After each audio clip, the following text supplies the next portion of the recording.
नमस्कार मित्रांनो, मी स्वप्नील. आजच्या आपल्या सत्य घटनेची सुरुवात होते उत्तर प्रदेशच्या बुलंदशहर जिल्ह्यातून. बुलंदशहर जिल्ह्यामध्ये खुर्जी नावाचं एक पोलीस स्टेशन आहे आणि या पोलीस स्टेशन अंतर्गत कलंदर गडी नावाचं एक गाव आहे. याच गावात राहणारा मोबिन कुमारने फार्मसीची डिग्री घेतलेली होती आणि तो स्वतःचं मेडिकल स्टोअर चालवत होता.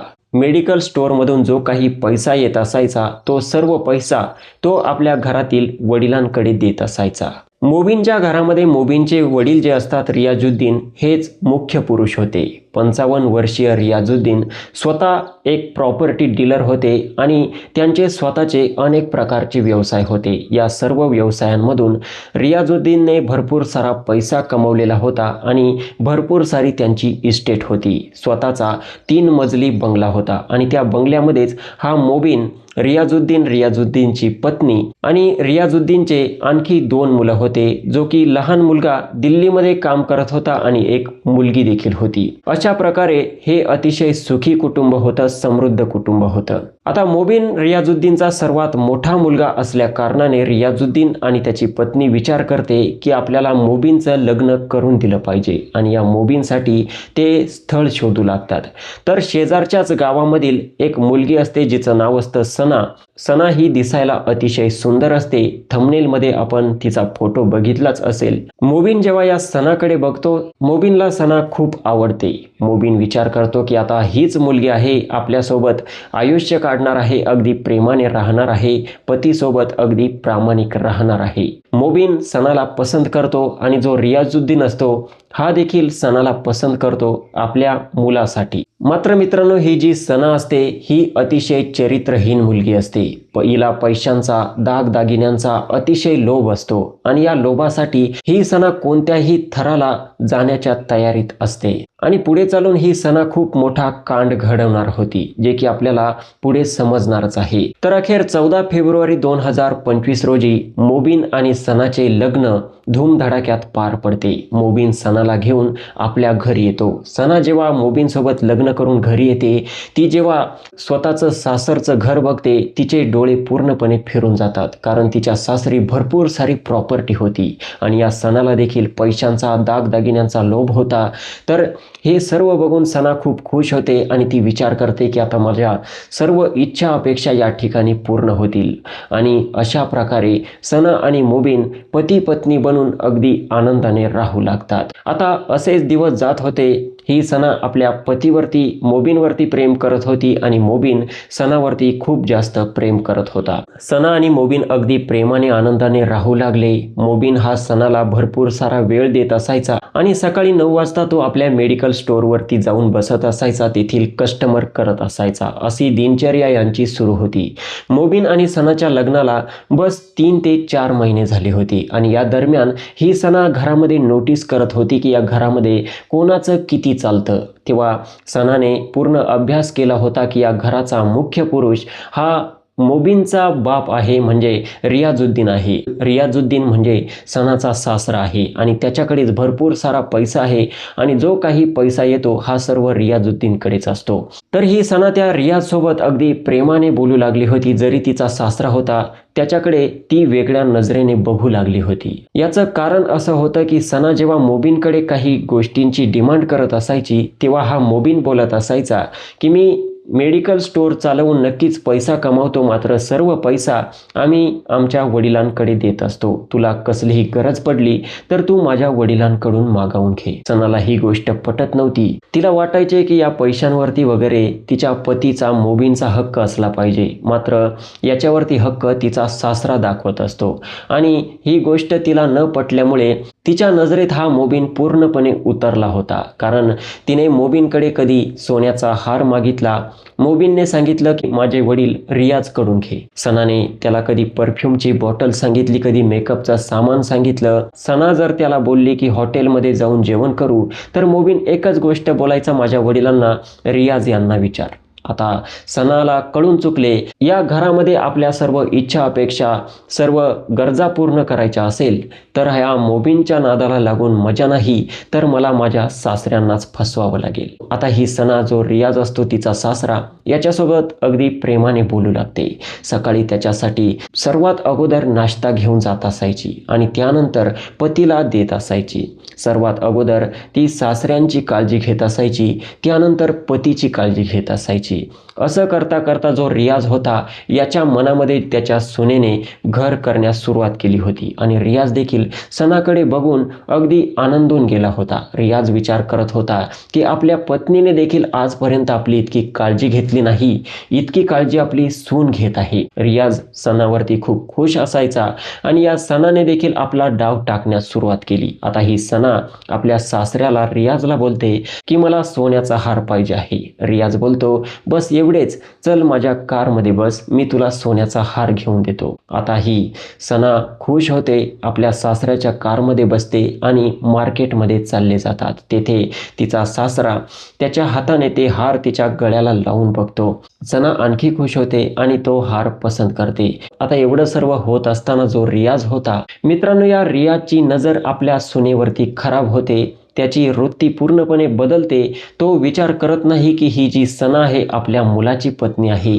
रियाजच्या मनात येते की सणा आपली किती काळजी घेते, आपल्यावरती किती प्रेम करते, का नाही आपण देखील हिच्यावरती प्रेम करावं आणि हिच्यासोबत आपण अगदी तसंच राहावं जसा एक पती आपल्या पत्नीसोबत राहतो. आणि त्यानंतर रियाज तिला हॉटेलमध्ये जेवण करण्यासाठी घेऊन जातो. सणासोबत अगदी प्रेमाने बोलू लागतो. दोघांमध्ये असं प्रेमाने बोलता बोलता हसता हसता बोलण्याचा प्रकार बदलू लागतो. आता हा रियाज सणाला बोलतो तुझी सासू काही कामाची नाही, तू खूप चांगली आहे, तू माझी खूप काळजी घेते आणि मला तुझ्यासारखीच बायको पाहिजे होती. आता जी सणा असते ही बोलते की सर्व इच्छा अपेक्षा पूर्ण करण्यासाठी, सर्व शरीराच्या गरजा पूर्ण करण्यासाठी बायकोच पाहिजे असं काही नाही. त्या सर्व गोष्टी मी देखील पूर्ण करू शकते. आणि येथून पुढे मित्रांनो हा रियाज सणाला बोलतो की ठीक आहे, तुला जी काही गरज पडली ती सर्व गरज मी पूर्ण करेल, तुला जे काही पाहिजे असेल ते सर्व मी पूर्ण करेल, बस तू मला खुश ठेवत जा.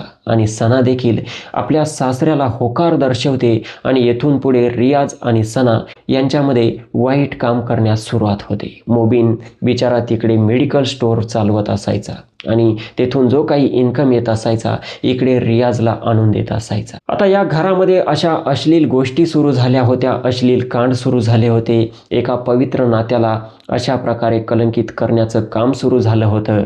जी रियाजची पत्नी होती हिला वाटत होतं की आपलं कुटुंब अगदी व्यवस्थित सुरू आहे, आपल्या मुलाचं लग्न झालं आहे, मात्र तिला देखील माहीत नव्हतं की तिचा पती तिच्याच सुनेसोबत काय पराक्रम करत असतो. आता असेच दिवस जात होते, मात्र या गोष्टीची भनक सर्वात अगोदर त्या मोबिनला लागली होती. कारण मोबिन आता विचार करत होता की आपली जी पत्नी आहे सणा हिच्या वागणुकीमध्ये पहिल्यापेक्षा जरा जास्त बदल झाला आहे. जेव्हा लग्न करून नवीन नवीन आली तेव्हा आपल्यासोबत अगदी प्रेमाने बोलत होती, प्रेमाने राहत होती, सर्व गोष्टी आपल्याला विचारत होती, मात्र आता ती आपल्याला पुसत देखील नाही. प्रत्येक गोष्ट ती आपल्या वडिलांकडे जाते, वडिलांसोबत प्रेमाने राहते, ही गोष्ट ठीक आहे, मात्र ती सर्वात अगोदर वडिलांना ती किंमत देते जी एका पतीला दिली पाहिजे. आणि सणा अक्षरशः मोबिनसोबत वेळ घालवण्यासाठी देखील तयार नसायची. मोबिन जेव्हा बोलायचा की आपण पती पत्नी आहोत आणि आपण दोघांनी एकमेकांसोबत वेळ घालवला पाहिजे, तेव्हा ही सणा बोलत असायची की नाही, माझी आज इच्छा नाही, मला तसं करावंसं वाटत नाही. आणि मोबिन हा असा झोपून जात असायचा. आता या गोष्टीमुळे मोबिनच्या डोक्यात काल चक्र फिरू लागले.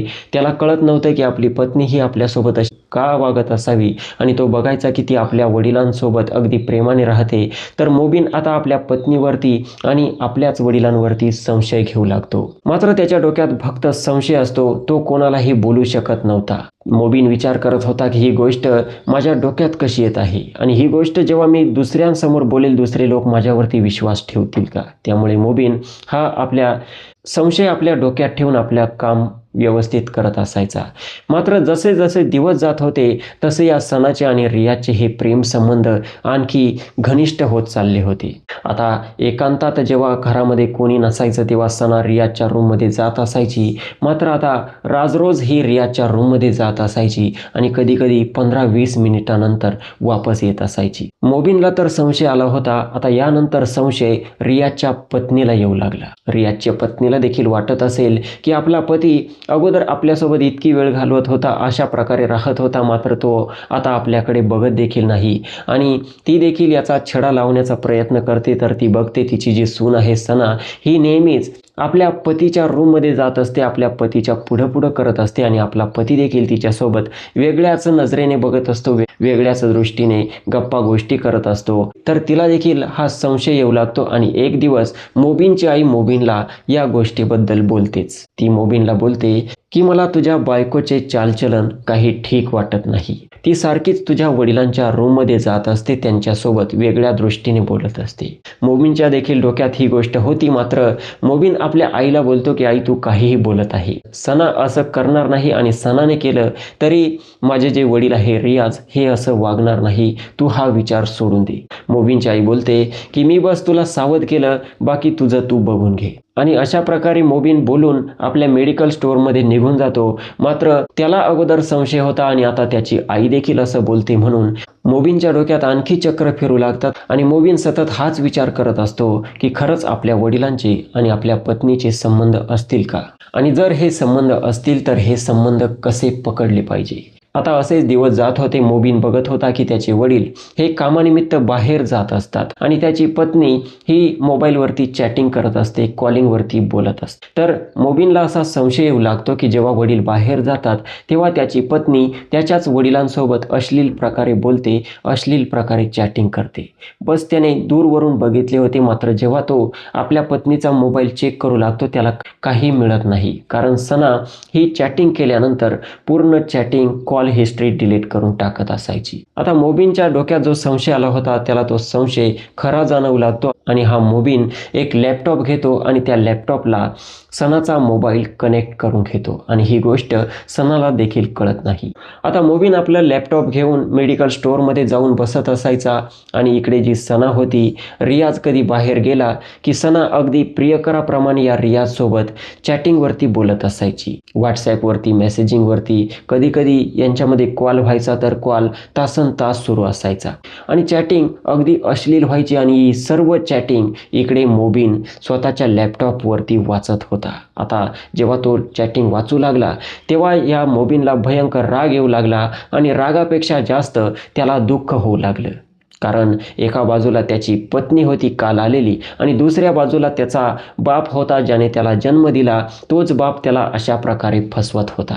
मोबिनला सुचत नव्हतं की आता नक्की करावं तर करावं काय. आता मोबिन जो असतो हा मेडिकलवरून एक दिवस घरी येतो आणि आपल्या पत्नी सनाला बोलतो की तू हे जे काही करत आहे, जे काही वागत आहे अतिशय चुकीचं आहे आणि तू हे सर्व सोडून दे. सना हे ऐकून शॉक होते. सना मोबिनकडे बघते आणि त्याला बोलते की तू हे असं काय बोलत आहे, मला तर काही समजतच नाही. मोबिन सनाला स्पष्ट बोलतो की तुझे माझ्या वडिलांसोबत अनैतिक संबंध आहे आणि ही गोष्ट सर्व कुटुंबासमोर किंवा सर्व समाजासमोर येण्या अगोदर तू हे संबंध तोडून टाक. मात्र ही जी सना असते ही मान्यच करायला तयार नसते की माझे तुझ्या वडिलांसोबत रियाज सोबत संबंध आहे. आता जो मोबिन असतो तो देखील काय करू शकणार होता. पत्नीला तर त्याने समजावून सांगितलं, वडिलांना बोलण्याची त्याच्यामध्ये हिंमत नव्हती. तो जे काही होत होतं ते फक्त सहन करत होता आणि लॅपटॉपवरती या अश्लील चॅटिंग फक्त बघत होता, वाचत होता. मोबिनला वाटत होते की कधीतरी आपल्या वडिलांच्या डोक्यात अक्कल येईल आणि ते तरी या सणाचा नाद सोडून देतील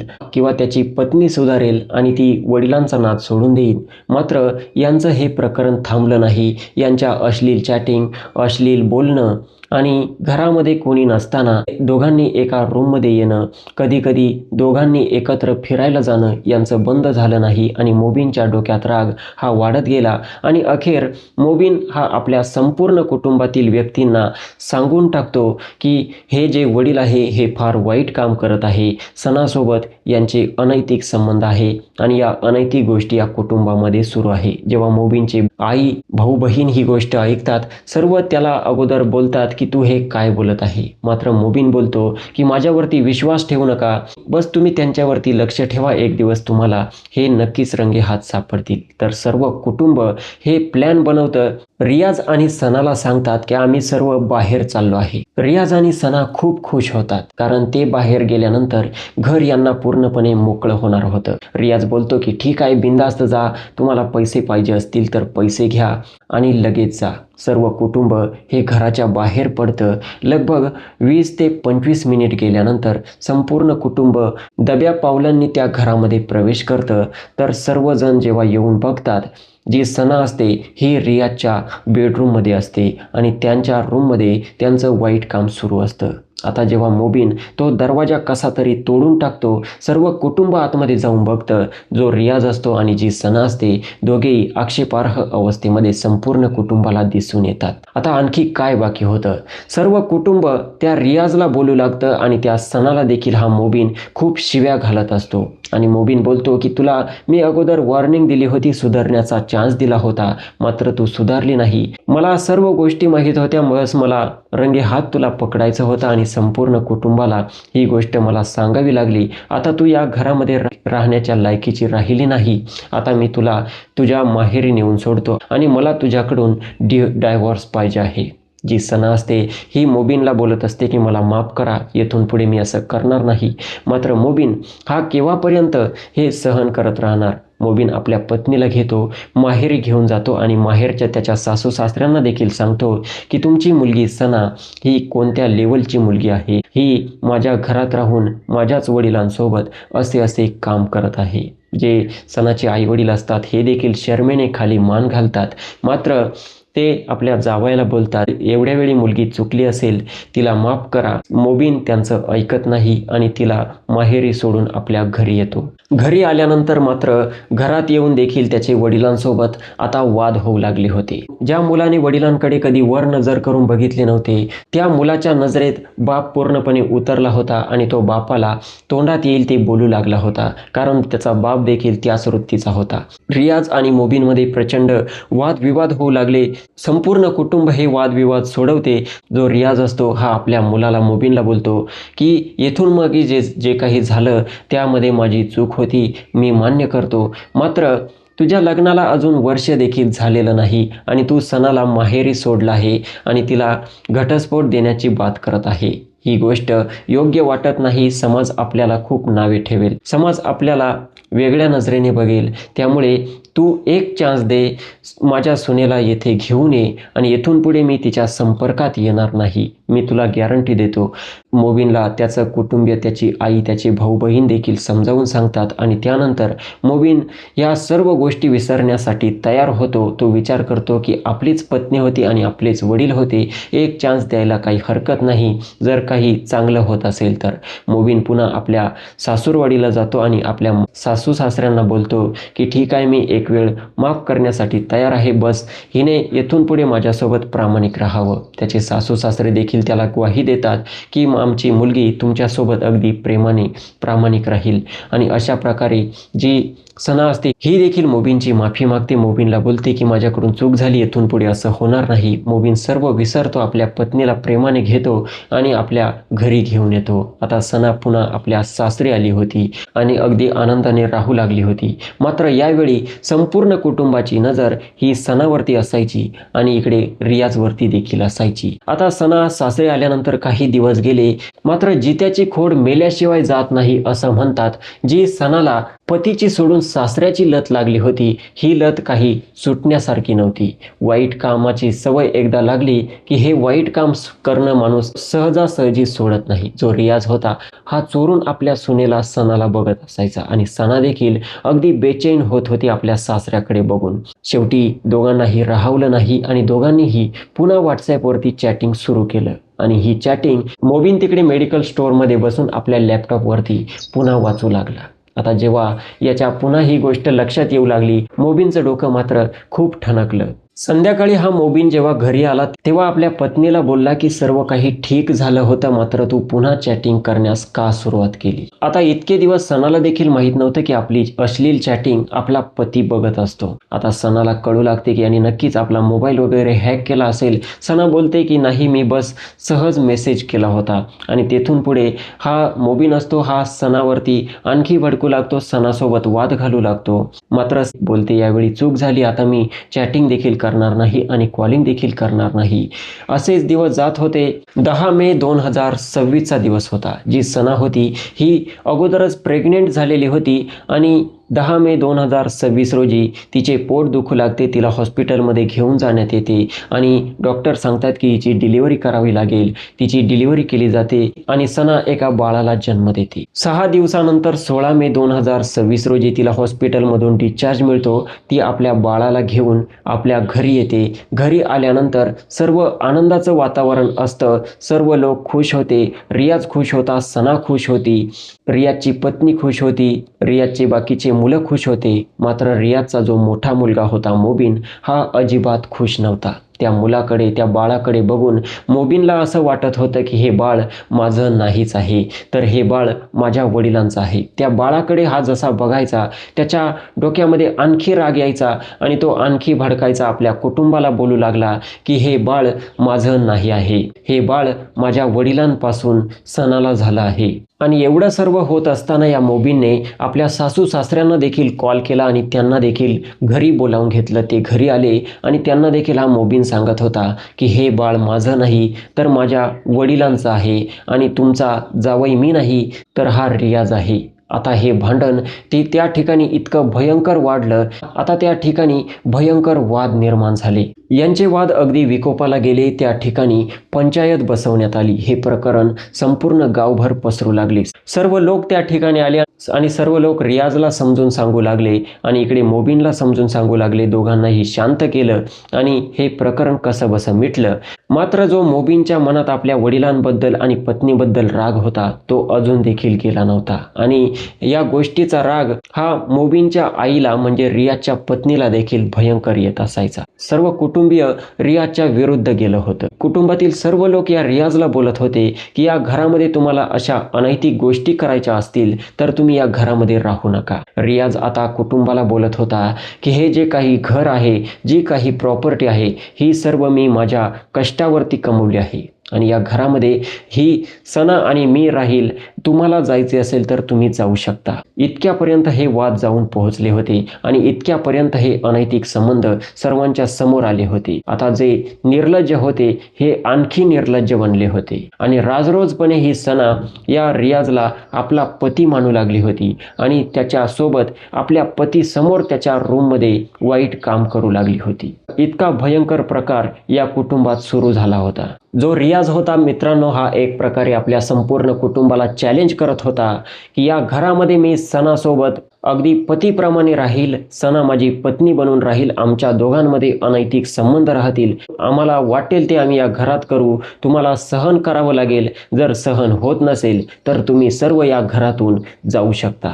आता जो मोबिन होता मित्रांनो, याला भयंकर वेदना होत होत्या जेव्हा तो सणाच्या हातामध्ये ते लहानसं बाळ बघायचा आणि त्याच्या वडिलांकडे सणाला जाताना बघायचा. एका मुलाला काय वाटत असेल याचा विचार आपण करू शकता. असेच दिवस जात होते. जो मोबिन होता याच्या डोक्यामध्ये भयंकर राग निर्माण झालेला होता. त्याच्या डोक्यामध्ये अजिबात शांती नव्हती. त्याला साधी झोप देखील येत नव्हती. रात्रंदिवस त्याला हाच विचार येत असायचा की त्याची पत्नी सणा त्याच्या बापापासून एका मुलाला जन्म देते आणि त्याचा बाप बोलतो की तुम्ही या घरामधून निघून जा. हा विचार त्याला झोपू देत नव्हता, त्याला सहन होत नव्हता. अखेर 24 मे 2026चा दिवस उगवतो. या दिवशी जो मोबिन असतो हा पूर्णपणे डेड झालेला होता. म्हणजे तो जणू काही एक माणूस राहिलाच नव्हता. त्याच्यामध्ये कसल्याही भावना राहिल्या नव्हत्या, कसलंही कोणाबद्दल प्रेम राहिलं नव्हतं. त्याच्या मनामध्ये फक्त राग राग आणि राग निर्माण झाला होता.